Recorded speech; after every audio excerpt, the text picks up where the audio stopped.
Welcome to the Healer's Corner podcast with your hosts, Melissa Wiles and Maria Cerna.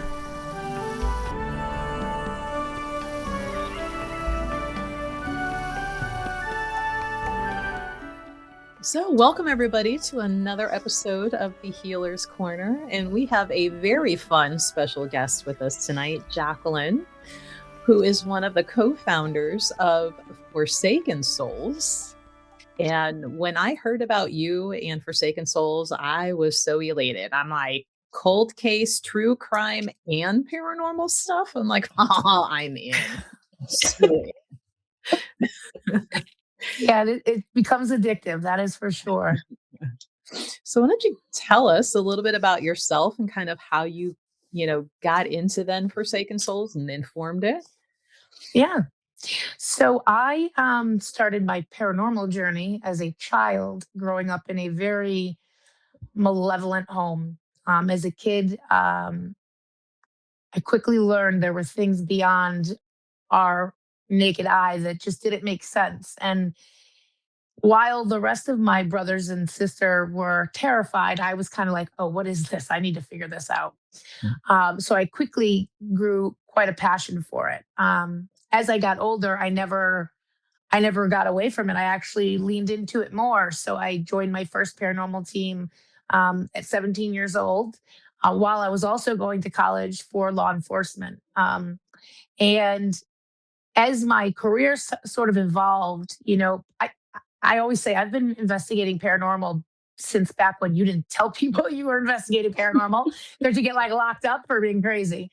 Um, and then going into my career, it was even more taboo. You just didn't say anything like that, especially in the field. There were very few people that would ever speak about anything paranormal because, in law enforcement or in any kind of investigative field or even security, it's very black and white. You either did it or you didn't.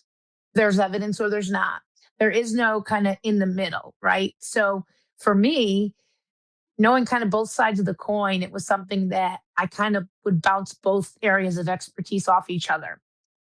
Use a lot of my investigative tools for my career in the field for paranormal and vice versa. Um, After about 12 years in the field, I said, how can I combine both of these passions that I have to where I can do something good? And that's when I founded Forsaken Souls, and decided I'm going to try to solve cold case murders by not only reinvestigating the crime, but seeing if I can make contact with the victim and see what we can figure out. I did it for years with just myself, and then I officially formed Forsaken Souls in 2017. And me and my partner kind of just went around doing it by ourselves for a long time. And then we met Irene, our psychic medium, our original psychic medium, and it was kind of like the three of us were the three musketeers. We hit it off. And as soon as people started realizing what we were doing, we were getting letters from all over the country. My family's, got a missing person or cold case murder we want you to investigate. And we quickly realized how many lives we can change by bringing those two together. And then one thing led to another, and it was like, we have tons of cases and not enough time anymore. So um, being able to take both of my passions and combine them and do something good is one thing. But that feeling you get when a family member says to you, I can't thank you enough for bringing me closure, there are no words to express that feeling. There is a very near and dear, one of my very first cases that I ever investigated, that we were not only able to uncover the person that murdered the victim, but also uncover a whole nother crime in the midst of it. I still am in contact with all of my families that I've worked with till this day. And I always would tell my families, until we solve that crime, until we give you something that brings you peace, we won't stop. I've got cases that are, at this point over 10 years old that we're still looking into. And I think that kind of brings a little bit of closeness. I've become friends with some of these families. I've become friends with some of the victims' family members that, I consider dear friends today. It's a incredible feeling when you can change someone's life for the better and give them a little bit of peace in your heart. And so it became a mission when we realized just how many families are out there that need help, how many families have been turned away by law enforcement, or their crimes or missing persons have fallen through the cracks and nobody's doing anything. So that's where we kind of said we're gonna just keep at this, and wherever it takes us, it takes us. And if we can solve one case, I'll take one case and I'll be happy. Mhm. But to date, we've solved more than a case, and we still have a very active case log going. So What made you decide to be like, we should make a show? actually, I didn't decide that. I was approached by a streaming network that said, "Hey, would you mind if we made a show about you? We think this is incredible. This has never really been done before." And at first I was like, no. It's a very private thing. At the same time, you'd want to give these Mm. families their privacy and their confidentiality, and be respectful of that, because the one thing I always tell my team is this isn't just like going out to a haunted location and going in and investigating ghosts, right? This is a whole nother aspect of people's lives. This is the worst moment in their life, and Mm. they're putting their trust in you. Um, Mhm.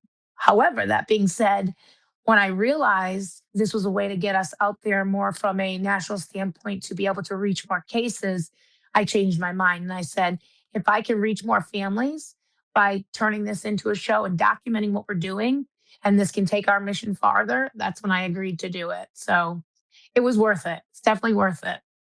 No, it's not quite released yet. So when might we Correct. be able to watch these? We are refilming the pilot episode February, last week of February, and then we'll be filming a pilot or an episode to two episodes each month. And the goal is to get it released for summer, to between summer and fall of 26. Okay. So not that long. No, not that Mhm. long, not that long. Um, you're talking about all your cases, and I'm a true crime fanatic, and I think I was just watching something, I think it was called, like, The Murder Book, and they're talking about, like, their books. Oh, yes. Do you have something similar now that Oh, as a yes. civilian that you keep with all of your stuff in it? Yeah, actually, every um, murder case that the police investigate, a murder book is created. So the murder book is actually created within the detectives that are doing the initial case investigation. And it's basically a binder with every bit of that case file in it, from crime scene photos, autopsy photos, witness statements, specialist reports, coroner reports, everything you can get from that case is in that book. Most people can't get their hands on that. However, comma, we have been able to for our cases. So we do have quite a few episodes that will show, pieces of the murder books in our episodes. I was gonna say, I think, well, correct me if I'm wrong, your past experience, you know how to get through that red tape or how, what forms to file, what to be like, "No, that was a BS response of no, here's why you need to give it to me." Yeah. And I'm also a licensed private investigator. So I have a little bit more room with that as well. So between the two, we've been successful, although I've been kicked right out the door by many police departments as well. So believe me when I tell you, I've had my fair share of having doors slammed in my face. Maria, do you have questions? I can hog Jaclyn all out. Yeah, well, you pretty much asked because I was like, how can she get a hold of these murder books? This is something that it's the police officers, but you just pretty much explained that. So, do you let the family know that this is going to, if they are given the permission to have the case aired Yeah, with in the every show? case, yeah, with every case that we have, we don't do anything until we do a full intake with the family, get full agreement to represent them as investigators. We disclose everything. We don't keep anything from them, and before anything goes to air, we always review it with the family as well. A lot of families can access the murder book once the case goes cold, so a lot of the families have already seen the murder books to their loved ones file. So it's not as much of a shock when you're reinvestigating everything. But we Mhm. don't do anything without getting full permission from the family, getting them to sign releases and appearance releases. both to protect them and ourselves. Okay. Okay. Another thing into the woo stuff. Um, you said that you have your gifts that came in when you were a child, that this was something that was really fascinated you. So do you use your gifts when you go in to do the investigation? And does the spirit of that person, that victim, talk to you? It's very funny. I have a incredible gift of almost like dream walking. I call it my dream walking, right? So I have spirits that come to me in my sleep all the time. And then between what I learned from reinvestigating cases from a criminal standpoint, kind of allows me to have a little bit of a leg up, me and the team, a leg up to kind of know which avenue to take it from a paranormal standpoint. I have had incredible audio captures. We use a remarkable tool that we refer to as our portal. We've had spirit come through in in in the actual voice of the victim. It is mind-boggling to hear these voices, not like you're using kind of an SB7 spirit box. I mean, literally their voice, what they sound like when they were alive. And then in addition to that, we've not only have myself had, with the naked ear, our spirits talk to us, but our psychic mediums, we have two, both Greg Nichols and Irene, have had incredible responses with spirits. So we kind of, the four of us and then our investigators, we kind of become a beacon all together. There's so many times where when I'm with Irene, spirit becomes 10 times more strong and prominent, or they'll follow us around for weeks before we even go to locations. Irene will call me up and say, hey, I have someone sitting in my living room. I don't know if this means anything to you, because we don't disclose any case information to our psychic mediums whatsoever. They know nothing about where they're going. They know nothing about the case they're going to be investigating. Every bit of it is 100% shock and awe, live recording the first time and only that time. And I've had several cases where she'll call me and be like, I have this person in my living room and they're saying this. And I'm sitting there like, oh boy, that's our victim. That's our victim, like already talking to you 2 weeks before we're heading to location to film. So spirit is incredible. When they want to be heard, they will find any which way to make it happen, whether it's in my dreams, whether it's in Greg or Irene's ear, or whether they're throwing something around the room. They have a way to make themselves known. So you will be shocked at what you see in our episodes. Have you had a spirit come to you first before the family? Yes. In fact, just recently, we had a spirit. There was a case that I was going to look into. The family's attorney advised against it. They didn't want any paranormal ties to the case at all. Mm-hmm. So they shut us down immediately, which is fine. That happens. We understand that not everybody gets the paranormal side to it. Since that family has turned us away, that spirit has shown up to us at breakfast, at Cracker Barrel, at events that we've been at. She tends to follow us around. She's come through on our portal. The person that was killed with her has also come through. It's almost like she is begging for us to figure out how to make her family agree to let us investigate. And it breaks my heart because I won't take a case unless the family agrees to it. I just won't do it, as much as it kills me inside. But we've had spirits come to us before even their family asks for our help. And it's led me to cases there are cases I've reached out to families and said, hey, I'm aware of your case. I'd like to see if I can help you. And so we have two cases in season 1 that actually ended up like that. So you said the other person that was killed with her has also come through. Have you tried reaching out to that family as like maybe a backdoor into the first one? I have not been able to find any family info on this individual at the time of their murder, which is going back like 27 years. There was no documentation on family. There was one living relative who's no longer alive. So. Oh man, I was hoping. Yeah. You were like, yeah. Oh yeah. Right now. Yeah.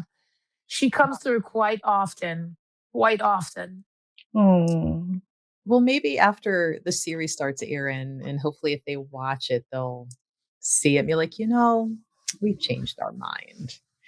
And that is true. We've had just from Aaron, promos and reels, we've been able to get our mission out there and had families that didn't know about us before come forward, and then also families that weren't too keen on it at first come back towards us.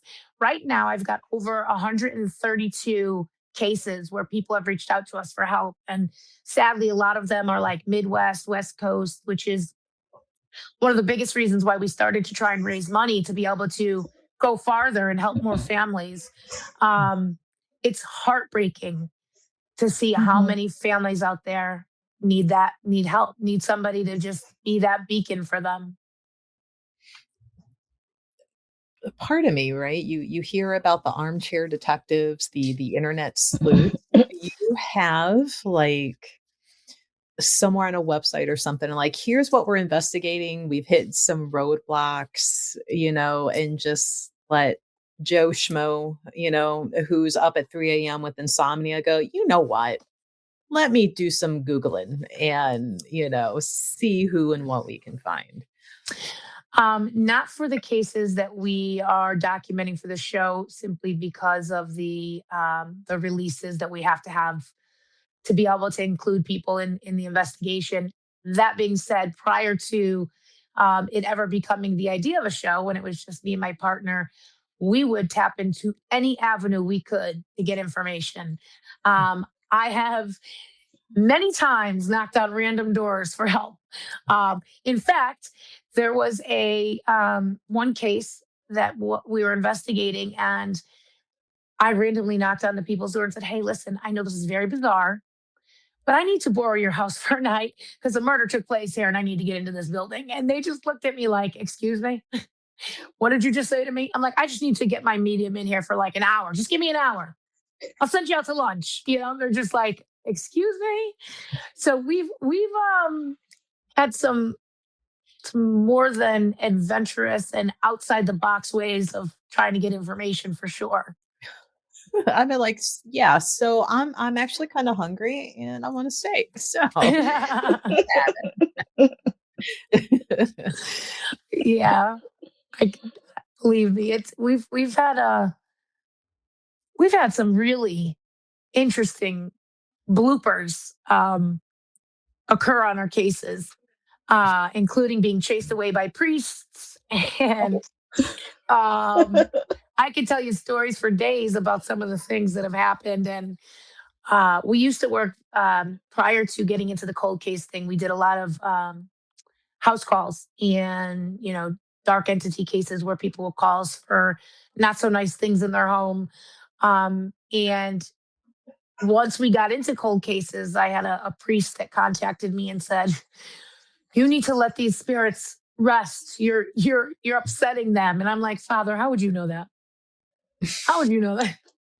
So we not everybody gets it, not everybody agrees with it. But that being said, we have also grown quite a huge following, and our support system has grown rapidly and nationally. And it means the world to us, because if we can just get one more case under our, one more family to help, if it's one more positive note, whatever we have to do to help as many people as we can, we're not stopping anytime soon. So whatever we need to do to get there. Now you mentioned your support system. Do you have like the energetic healers to help either the land, the spirit, the family if they're open to it, and like counseling if needed to help not only the family, but I'm sure you guys have run into some information and after viewing and reading over and over, it can take a toll. Mhm. Absolutely. Absolutely. Yes, we do. Not only do we have healers that we work with, but also we have access. So I have quite a few different consultants that work with us, retired FBI agents, consultants that are for news stations, and also psychologists that are available to families that need to speak, that need to kind of heal from reopening the cases. Mhm. Um, we have cases that are super, super old and cases that are, 10 years old or 8 years old. And one thing I've learned is it doesn't matter how much time passes. That is one very important part of that journey is the healing process to help both spirit and family move forward. Do you guys gather together before you go into a case? Some kind of protection, some kind of a prayer, some kind of affirmations. Everyone has their own little role, but do you guys come together as a collective, just to the energy before you go in Yes. there? You know. Yep. Before we go into every case, I always will start out with kind of a white light prayer as well as um, cleansing. In addition to cleansing ourselves, we also cleanse our equipment because I've had some insane things happen there. But yeah, we always make sure that we protect ourselves and do full cleansings both before and after.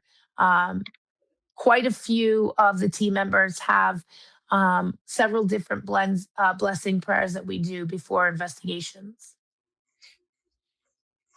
Nice. Now, are you Mhm. noticing as time goes on that some of law enforcement are a little more open to the psychics helping than maybe years ago? When they're like, "You guys Absolutely. are crazy, go away." Absolutely. Um, I would say 6 years ago or more, um, I was I was very quiet about what we were doing because I was afraid to upset the departments that we were reinvestigating the cases. I was afraid to put a stigma on us.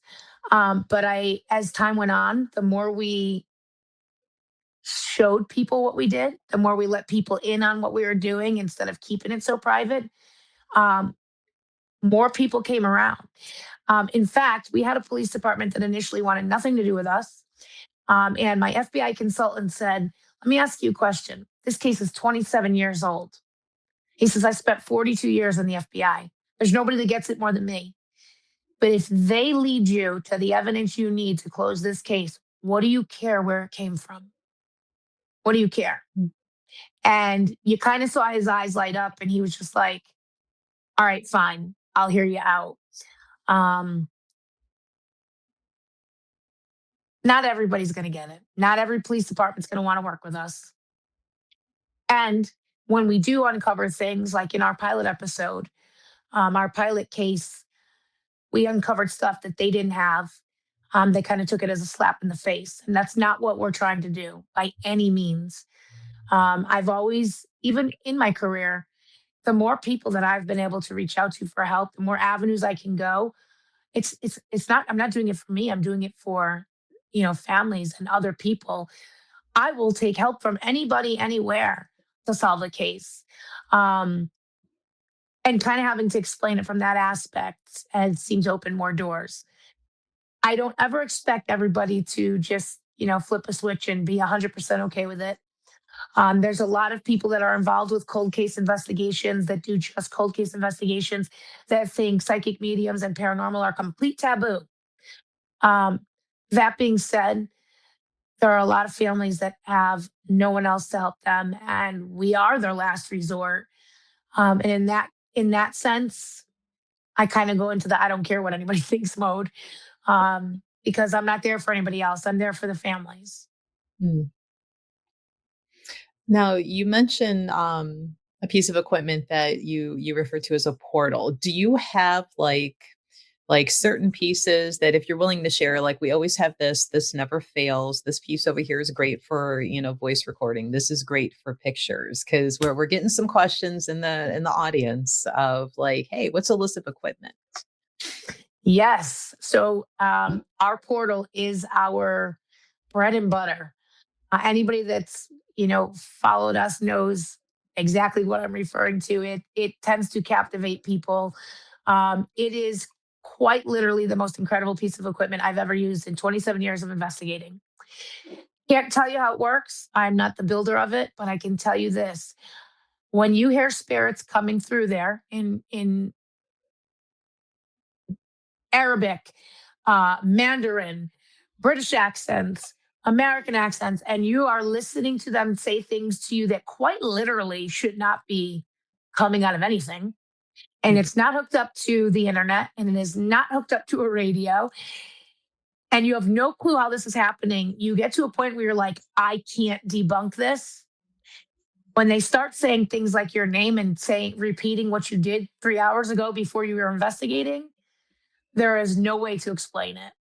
If you get into like our TikTok page or our Facebook reels, you'll see us using it. It is incredible. We always use the portal on every investigation when we do our paranormal sweep before we bring our psychic mediums in to do our baseline investigation. We have some other pieces of equipment that we absolutely love as our go-to. We have Rob and Marie Murphy, our paranormal equipment builders. They are inventors. They make the best equipment. So a lot of pieces are custom built. We have one item that he created. It's called a trigger tray. It is absolutely brilliant. And then we use some of the old school stuff. We use, REM pods. We have our flux device, or we have a couple different, tripwire pieces. We have quite an arsenal of equipment, and sometimes we use the most basic things like a flashlight. Whatever. I sometimes find that there are spirits that have their own preference. They might hit on one device and touch not one of the other pieces of equipment that you think would be the best way to communicate. So we kind of never know what we're going to get when we go in. So we roll up with 25 cases of equipment, and whatever works. But the portal is always on at all times. Now you mentioned your TikTok and everything. So what is the name of your social media so our friends can go find you and watch and support and watch episodes later? Yeah, so we have our Instagram and our TikTok are Forsaken Souls _PRG. You can also find it by just typing in Jaclyn Loren. It comes up either way. We have 2 Facebook pages. One is our fan page group that's private, and one is our public group. Speaking for the Silent is one group. And then Forsaken Souls Paranormal Research is a second group. And then my Facebook page at Jaclyn Loren. And we also recently just put together YouTube to kind of start airing pieces of our reels from filming. So hoping to get that off the ground a little bit more as we start filming more episodes. So another question is do you ever get scared that if you give police information that it's just too good that you might become a suspect? No, but I have had cases where there are criminals that are still walking this earth and have made threats. That is the only thing that has ever, I don't want to say scared, but I'm very cautious about it. I had to turn one case away because it was, as I started investigating more of the criminal case, I realized very quickly that this was going to put the team in danger if I continued on. And so I had to back away from that case for the simple fact that this involved far too many active gang members that I was not willing to put them at risk. So there are cases that cause me to be very cautious. And sadly, I will never put my team or the families at risk. So I have had to turn cases away because of it. Mm-hmm. But I don't get scared of the spirit side of it. Is there a case that still haunts you? Many cases. Every case that I haven't been able to solve still haunts me. Because I feel guilty in a way. I refuse to believe there's not something out there. There's a lot of people that sometimes don't even know they know something. And that's why it's so important to continue to keep releasing information and keep finding more avenues and keep investigating, because sometimes it's just one lead that someone may not know they know until you might say the right trigger or help them remember, that key piece of information. They were like, wait a minute, I saw something strange that day. Maybe this will help. There's not one case that I have taken on that I don't sit and keep right here at all times, because it's heartbreaking dealing with families and working on a case for a year or 2 years and still having nothing more, because sometimes cases are just too old, or anybody that was around is no longer here, or certain departments aren't willing to give you that little bit that you need to help them. Um, it's kind of a game of Russian roulette at times. The cases that you are not going to risk yourself and your group, do you tell the family why you cannot continue on or why you have to back away from it? Yeah. Because I'm pretty sure that's a very hard thing to do, because these people were looking up to you and your team to help them figure out, to get the unanswered answers. I'm very, very upfront with all of our families. I personally don't ever stop looking into cases, but there are a handful of cases that I've said I'm not going to put this um, on the show, or I'm not going to have the team involved, because if it's me, that's one thing, but I can't do that. I can't put anybody else in that kind of danger. And I am upfront with the families about that, and it is hard, but they also understand too, because that's also part of the reason why the case isn't solved. What are the, I guess, like, percentages right now? Now it's like, how many of the past victims, your spirit, know who did it versus the ones who are like, I don't know, they hit me from behind. I've got nothing for you, but please help. To date, every spirit that our psychic mediums have connected with, or that my partner and I have connected with, knows knows who did it. One case blew my doors in, because spirit actually showed our psychic medium what happened through him. So she was seeing it out of his eyes as he was being killed. Um, that I mean, I was frozen. I was frozen in like time. I just couldn't move. Listening to her recount what he was going through broke my heart, at the same time shook me, shook me, because to know certain parts of the case that she doesn't know, and to hear him saying it through her, that's a hard thing to wrap your head around when it's happening in real time. It's I've had quite a few moments where I'm just like frozen, just blown away. Um, every case that we have to date investigated with my psychic mediums, I have been able to identify, one way or another, a subject involved. We have one case where she wasn't 100% sure who did it, but she knew who kidnapped her, and she knew who put her in a trunk. Um, it's mind blowing when you hear names, or you're getting names, and you're like, this is showing up in my criminal investigation as somebody that is just in this case file that nobody's looking at. We had a case where it involved a police officer.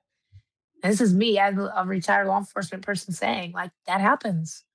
There are cover ups, there are mishandling of cases, and it's heartbreaking.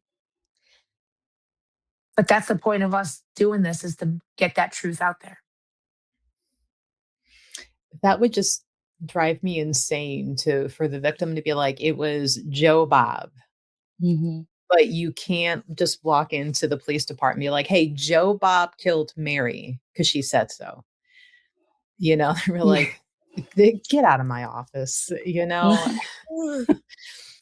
Yeah, which is why we do the criminal investigation first, to try and uncover something to tie into the paranormal side. So when you're going there and going, okay, how about this? Here's this. You've got no excuse now. Do what you need to do with this. Mm-hmm. Not every case. I mean, we are fully aware we aren't going to solve half the cases, because some of them are just too old, sadly, or you can solve it, but the killer's no longer alive. But even being able to sit down in the end with the family, and um, We allow our victims' families to meet with our psychic mediums and allow them to speak to their loved one and communicate with them. Sometimes that's enough. Mm. Sometimes just having that kind of last conversation is enough. But at the end of the day, we are going to keep investigating till we uncover something. I don't care if it takes me 15 years working on one case. Show or no show. This isn't, it's not something that exists because of the show. It's something that we are doing long before and we will continue doing long after. So we have thank yous from our friends for the work that you're doing. Thank you. Question is, if you discover evidence via spirit, is that admissible in court? And I think that might be a catch. No. You can't just say because the ghost said. You have to be like, Right. actually, we ran the DNA, we pulled the prints, we re-examined. You can't say because the ghost said so. Right. That is correct. That being said, we have had cases where spirit has come forward, led our investigators or our psychic mediums to things that police didn't know. And that kind of opens that door to be able to uncover just enough to make it admissible. We uncovered, like I was saying, our pilot episode, we uncovered a whole second murder in our pilot episode because of one piece of information that led us somewhere that the police weren't onto. It's pretty incredible how loud spirit gets when they're like, I know you're listening. Mm. It's pretty incredible. Now, do any of the families, knowing that you have psychic mediums working with you guys, do they request to have like a mediumship session with their loved one before the closing of the case, or before maybe that spirit crosses over as like a final, like, I didn't get to say goodbye, so I get to say it now? Most have requested it. The few that didn't, I've always offered it and I let them know up front, if you are interested, you have that opportunity. But most are very eager to sit down and kind of have that, like, that last piece of their family member, that a lot of these families have never had any kind of relation to anything paranormal ever. They've always just kind of gone the cold case investigative route. And we've had families where we've introduced them to this side of it, and it's given them kind of hope, and it's given them pep in their step and like, hey, there's a chance here to make something happen. And sometimes that's enough. Giving them hope is enough. Mm. It is like so sweet. It's like you get the whole like true crime and the thrill of that, and then the edge of your seat paranormal. But, the fact that there's closure for the family, when the case is solved, the spirit is finally can rest, that they're not having to be like, would somebody please just listen to me? Because Joe Bob's right over there. And Yeah. Yeah.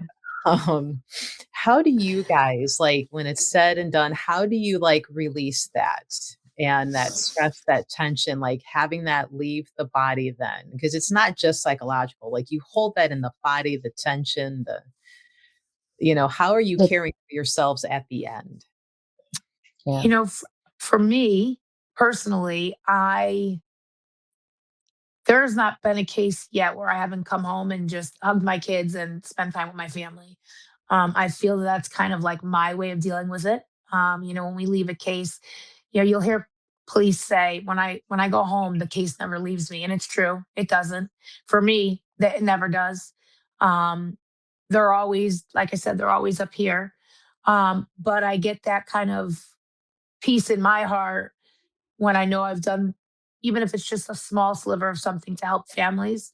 And, I take that home to my family and I'm like, very grateful for the time that I have with them, because life is too damn short and it's gone in the blink of an eye. And for me, that's kind of my closure. I feel like most of my team finds that in all their loved ones, and then us as a team, as a unit.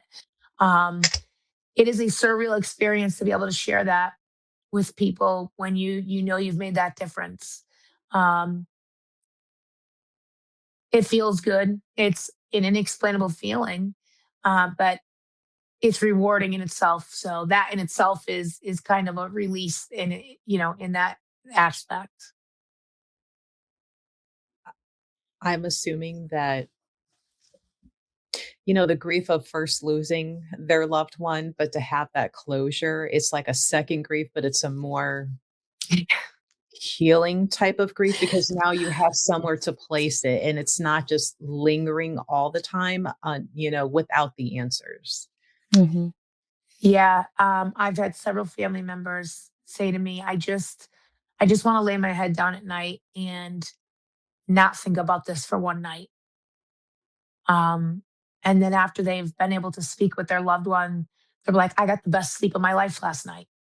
I have one particular family where she says, from the day that I spoke to my husband, I have been able to go to bed at night peacefully. Um, Even if we don't solve the case, just being able to give them that ability to sit down and speak to their loved one means so much to them.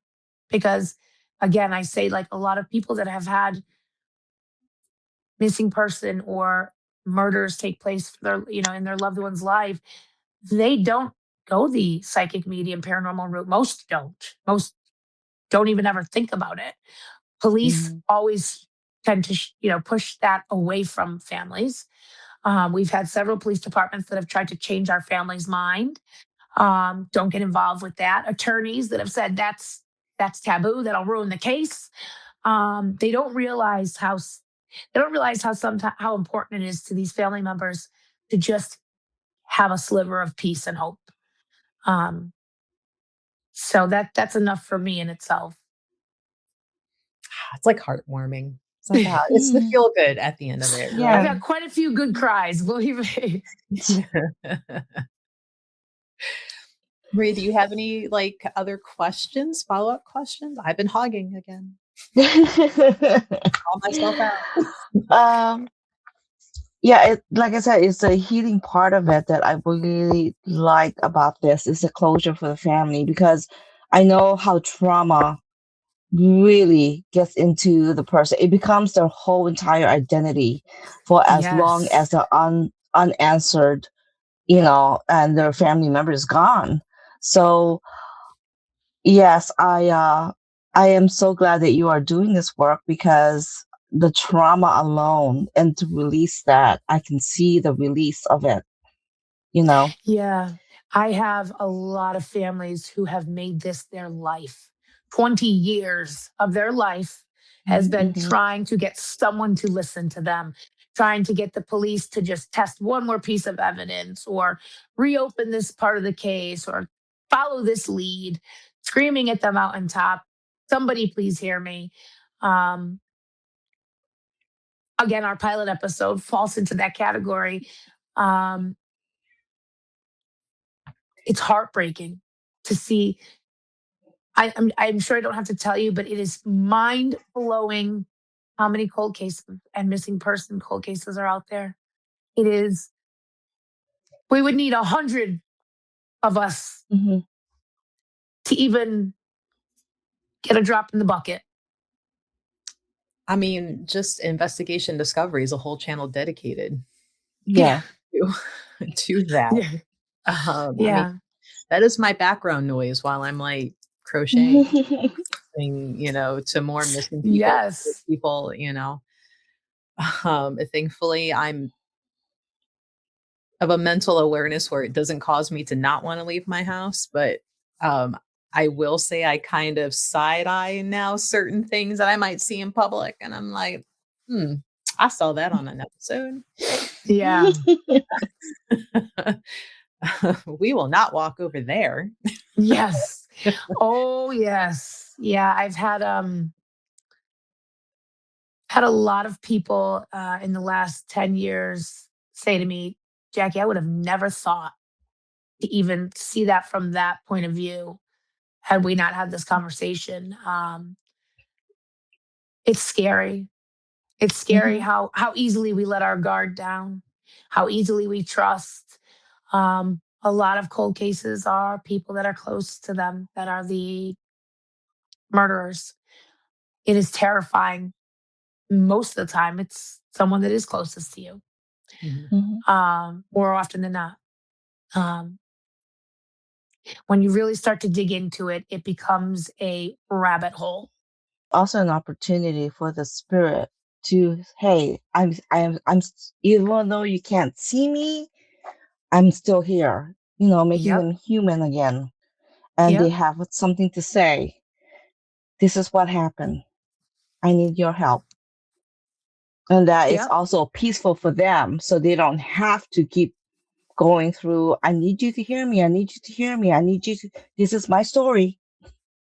Yeah. Our pilot episode, and I keep talking about it because it is just magnificent. It is heartwarming. It is mind blowing. It is at the edge of your seat. Holy crap, mind blowing.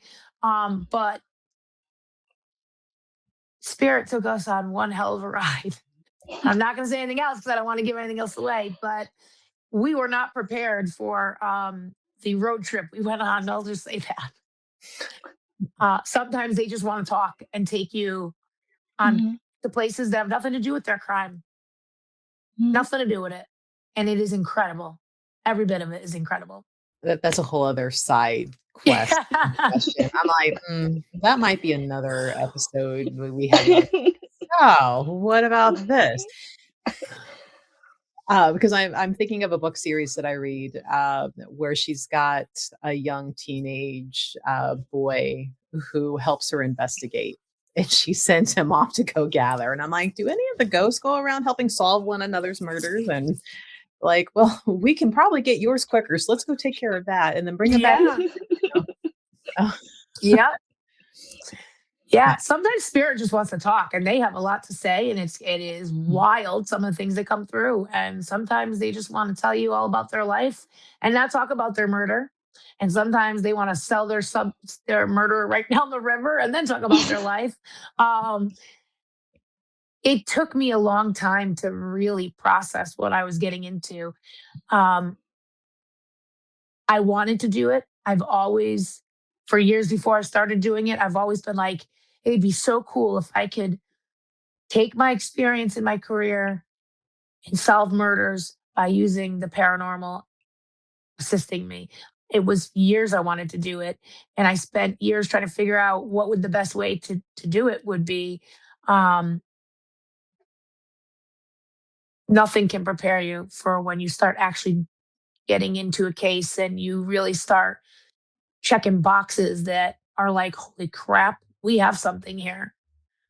mm. And it's even more frustrating when you're like, hey, we have something here and you need to do something about it. And they're like, you're a crazy person. So it is an emotional roller coaster. I will say that. I love the fact that you have somebody from the FBI on the team. Mhm. You He's know, actually a MSNBC consultant as well.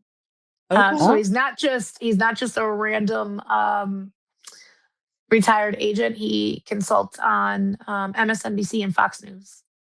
okay. So we have some pretty incredible people in our arsenal for sure. You mentioned quickly, but Gregory Nicholas was like, "Hey, everyone!" So he's kind of listening as well. And for our local people, if you've been into the store, you know Greg, Oh, and he's amazing. so he's one of your psychic mediums going out to He just like, is. He is. Every time I'm walking with him, it is electrifying. Electrifying. okay. He is electrifying, and I will scream it from the mountaintops. My whole body is like on fire when I'm walking with him, and he's hitting on stuff. It's like amazing. He and Maria are two of my people. There's a couple more, but like anytime a skeptic is like walking in, they're like, "Yeah, I don't believe." I'm like, "Do me a favor, go sit right there for a second." And I'd be like, "Greg, what you get?" Maria, what you get? And they know that it's just me being a little bit petty because I'm like, we got a non-believer talking some smack. So do your thing for me, would you? And so next thing you know, they're like, well, we're going in for a reading now. And I'm like, got it. So, Yeah, I mean, even with my own personal reading that I had with Greg, I mean, I was not prepared. And I've been doing this for 27 years and I still wasn't prepared. I still wasn't prepared. I'm very blessed. I am truly blessed to have the people that I work with stand beside me, because this was ultimately my mission in the beginning by myself. And I was blessed that I found people that were passionate and um, as excited about it as me. And over the last, 10 years or so, I have grown such an incredible friendship with the people that I work with. And they are all incredible and talented in their own way. And they all have something so important that they bring to the table. And Greg is magnificent. And I cannot wait for everyone to see him and Irene and Robert and Maria and Stacy and Katie just light up the show and really be able to show people that there is more out there than just what we see every day. Our minds, most people's minds are so closed. Um, and to be able to help people with what we do is sometimes too much for people to understand, but it is magnificent to watch everybody kind of come together and do their thing. So very excited. I'm very blessed.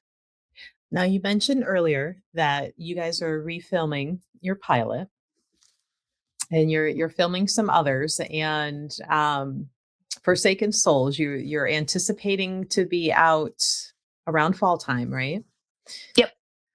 So can you give us hints of what that pilot episode might be about? Does that have one of the families that were skeptical at first and then change their mind? The pilot episode involves a family that reached out to me, but it does involve a very tumultuous journey with the local police department. And we were led down a path that I don't think any of us were ready for. And till this day, I still am close with the family, and there's still more work that we need to finish doing to get certain things out there. That being said, the ending will definitely knock your socks off for sure. We weren't ready for it. I assure you, our viewers won't be ready for it. And the only parts that we're actually refilming is just the criminal investigative piece. All the original paranormal and the psychic walkthrough and all that stuff is original filming. Um, but we uncovered some more leads after the fact, and I said we need to add that in there. So it is exciting in itself. And then we go right into filming the second episode, which Greg will be leading that. So I am very excited to get both of our. Irene is actually in episode 1 and Greg is episode 2. And both are kind of pilot episodes because they're both going to be a little bit longer than the normal season episodes that we have. It's kind of like a 2-part premiere. And both cases are wild. They're just wild. Like I mean, nobody's prepared for a murder, but these cases really kind of go overboard with how things were. It's definitely not just cut and dry case for sure. So the show's called Forsaken Souls. It's actually called Speaking for the Silent. There we go. It's Forsaken Souls, and then dash Speaking for the Silent. We are hoping to do 10 episodes at minimum. And then we're going to be doing 2 like spooky season episodes as well. So kind of a 2 bonus series there. Okay. And for all of our late coming friends, where can they find you again on all of your socials and keep track of when things are coming out and Sure. You guys. Our TikTok and our Instagram are both Forsaken Souls _PRG. They can join me on Facebook at Jaclyn Loren or either one of our Facebook groups. One is Speaking for the Silent, and one is Forsaken Souls Paranormal Research. The Speaking for the Silent page is dedicated to the show itself, where Forsaken Souls Paranormal Research is dedicated to the show and our other work that we do. And we also have a YouTube page, which is Forsaken Souls _PRG. And they can also just follow me privately on Facebook, and I can lead them to all our updated information as well. I'm excited. What networks might we be keeping an eye out for, if you're allowed to say? I can say we'll be on Amazon, and there is one network that I am not allowed to say yet, but it is huge. Awesome. Well, thank you for being able to join us and sharing your good work and everything you're Thank doing you. with us. Thank you for having me. Thank you. I haven't mentioned yet. We decided because of your work and the million times I bugged you in text and chat that, the Healers Network, we're actually helping sponsor you guys because we love what you guys are Yes. doing. I wasn't sure if I could say anything, so I was getting ready to kind of put a cue out there. Yes, I am so grateful for your sponsorship, and we are excited to be able to add you to our promos and banners and make sure that we get your information out there on all of our episodes and in our credit reels and lots to come. I'm very excited about our partnership, and I can't thank you enough. And I know the families that will benefit from this also can't thank you enough. Oh. Well, thanks for joining everybody. And thank you again, Jaclyn. It's been Thank you. a really Thank you. great conversation. And we hope our friends keep an eye out for the show when it airs. So keep an eye on that Amazon for that new show. Yes. Yes. Well, have a great night, everybody. We will see you guys for the next Thank you. corner. Thank you. Have a good night. Good night.